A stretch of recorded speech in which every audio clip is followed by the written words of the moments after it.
இதெல்லாம் எவ்வளோ நடந்திருக்கும் முன்னெல்லாம். ம்.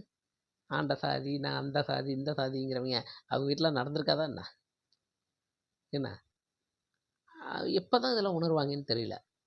இந்த வன்மம் எப்ப சரியாகும் அப்படின்னாக்க, 2 வழி இருக்கு.